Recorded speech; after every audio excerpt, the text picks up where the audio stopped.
एक छोटे से गांव में मोहन नाम का एक गरीब आदमी रहता था।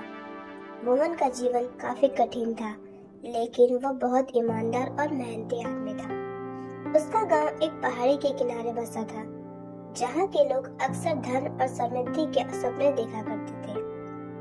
पर मोहन को अपनी किस्मत से कोई शिकायत नहीं थी।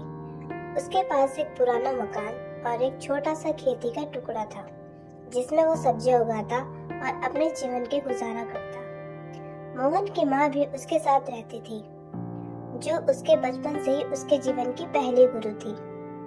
माँ ने हमेशा उसे ये सिखाया था कि बेटे, गरीबी पाप नहीं है। अगर तू ईमानदार और सबके प्रति दयालु है तो तू हमेशा सुख पाएगा। मोहन ने अपनी माँ की बातों को अपने दिल में बिठा दिया और कभी किसी चीज का लालच नहीं किया। उसका जीवन शांति और संतोष से भरा हुआ था।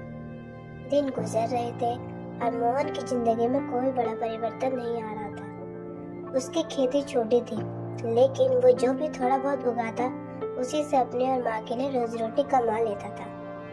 गांव के लोग उसके ईमानदार और निर्दोष स्वभाव की बहुत इज्जत करते थे और उसके पास अपनी इज्जत के अलावा कुछ भी नहीं था।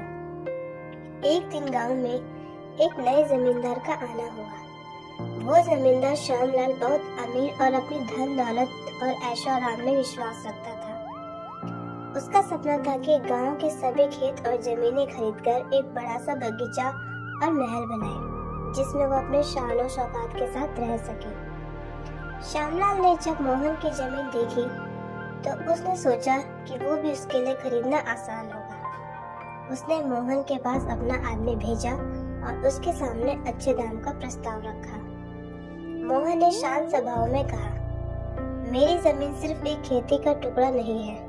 यहाँ मेरे पिता और दादा ने पसीना बहाया है। मैं इसे नहीं बेच सकता। श्यामलाल ने सोचा कि मोहन एक गरीब आदमी है और पैसों के लालच में आ ही जाएगा, लेकिन मोहन ने उसका हर प्रस्ताव अस्वीकार कर दिया।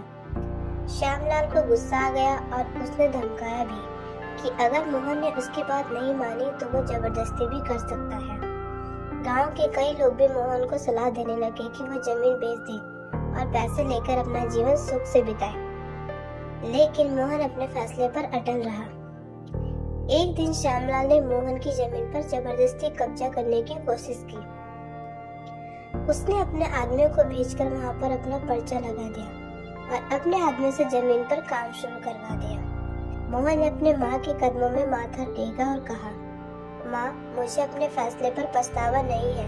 मैं गरीब हूँ, पर अपने पुरखों की मेहनत को ऐसे नहीं जाने दूंगा। माँ ने उसे आशीर्वाद दिया और कहा कि वो किसी भी परीक्षा से घबराए नहीं। मोहन ने गांव के प्रधान और कुछ बुजुर्गों से गुहार लगाई।